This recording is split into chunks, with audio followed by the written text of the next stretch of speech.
أشهد أن لا إله إلا الله وحده لا شريك له وأشهد أن محمدا عبده ورسوله اللهم صل على سيدنا ومولانا محمد وعلى آل سيدنا ومولانا محمد وبارك وسلم إنك حميد مجيد۔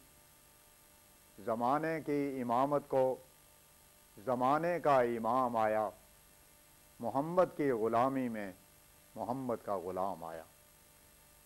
خاتم الانبیاء حضرت محمد مصطفیٰ احمد مجتبیٰ صلی اللہ علیہ وسلم کے غلام اور ہمارے امام بانی جماعت احمدیہ حضرت مسیح موعود و مہدی مسعود کے ایمان افروز اور روح پرور ملفوظات۔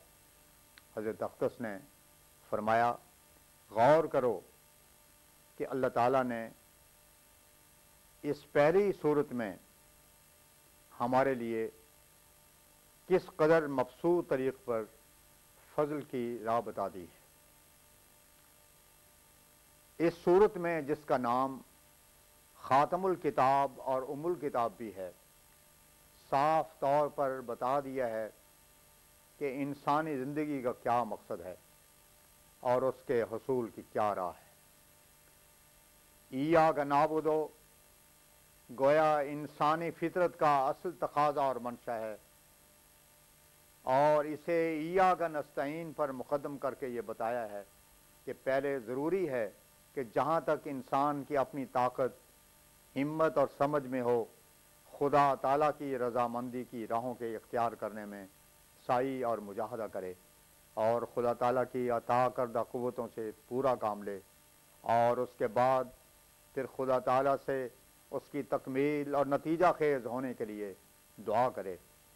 انسانی زندگی کا مقصد اور غرض صراط مستقیم پر چلنا اور اس کی طلب ہے، جس کو اس صورت میں ان الفاظ میں بیان کیا گیا ہے، اہدنا الصراط المستقیم صراط الذین انعمت علیہم۔ یا اللہ، ہم کو سیدھی راہ دکھا، ان لوگوں کی راہ جن پر تیرا انعام ہوا۔ یہ وہ دعا ہے جو ہر نماز میں اور ہر رکعت میں مانگی جاتی ہے۔ اس دعا کا اس قدر تکرار ہی اس کی ضرورت کو ظاہر کرتا ہے۔ ہماری جماعت یاد رکھے کہ یہ معمولی سی بات نہیں ہے، اور صرف زبان سے طوطے کی طرح ان الفاظ کا رٹ دینا اصل مقصود نہیں، بلکہ یہ دعا انسان کو انسان کامل بنانے کا ایک کارگر اور خطا نہ کرنے والا نسخہ ہے، جسے ہر وقت نصب العین رکھنا چاہیے اور تعویذ کی طرح مد نظر رکھنا چاہیے۔ اس آیت میں 4 قسم کے کمالات کے حاصل کرنے کی التجا ہے۔ اگر انسان ان 4 قسم کے کمالات کو حاصل کر لے گا تو گویا دعا مانگنے اور خلق انسانی کے حق کو ادا کر دے گا، اور ان استعدادوں اور خواہ کے بھی کام میں لانے کا حق ادا ہو جائے گا جو اس کو دی گئی ہیں۔ اس بات کو کبھی بھولنا نہیں چاہیے کہ قرآن شریف کے بعض حصے دوسرے حصوں کی تفسیر اور شرح ہیں۔ ایک جگہ ایک امر بطریق اجمال بیان کیا جاتا ہے تو دوسری جگہ وہی امر کھول کر بیان کر دیا گیا ہے، گویا دوسرا پہلے کی تفسیر ہے۔ پس اس جگہ جو یہ فرمایا صراط الذین انعمت علیہم، تو یہ بطریق اجمال ہے، لیکن دوسرے مقام پر منعم علیہم کی خود ہی تفسیر کر دی ہے، من النبیین والصدیقین والشہداء والصالحین۔ منعم علیہم لوگ 4 قسم کے ہوتے ہیں، نبی، صدیق، شہید، صالح۔ انبیاء میں یہ 4 شانیں جمع ہوتی ہیں کیونکہ یہ اعلیٰ کمال ہے۔ ہر ایک انسان کا یہ فرض ہے کہ وہ ان کمالات کے حاصل کرنے کے لیے جہاں تک مجاہدہ صحیحہ کی ضرورت ہے، اس طریق پر جو حضرت صلی اللہ علیہ وسلم نے اپنے عمل سے دکھا دیا ہے کوشش کرے۔ میں یہ بھی تمہیں بتا دینا چاہتا ہوں کہ بہت سے لوگ ہیں جو اپنے تراشے ہوئے وظائف اور اورات کے ذریعہ سے ان کمالات کو حاصل کرنا چاہتے ہیں۔ خدا تعالیٰ کے ساتھ وہ اس سے سچا تعلق پیدا کرنا چاہتے ہیں، لیکن میں تمہیں کہتا ہوں کہ جو طریق حضرت صلی اللہ علیہ وسلم نے اختیار نہیں کیا وہ محض فضول ہے۔ حضرت صلی اللہ علیہ وسلم سے بڑھ کر منعم علیہم کی راہ کا سچا تجربہ کار اور کون ہو سکتا ہے، جن پر نبوت کے بھی سارے کمالات ختم ہو گئے۔ آپ نے جو راہ اختیار کی وہ بہت ہی صحیح اور اقرب ہے۔ اس راہ کو چھوڑ کر دوسری راہ ایجاد کرنا، خواہ وہ بظاہر کتنے ہی خوش کن معلوم ہوتی ہو، میری رائے میں ہلاکت ہے، اور خدا تعالیٰ نے مجھ پر ایسا ہی ظاہر کیا ہے۔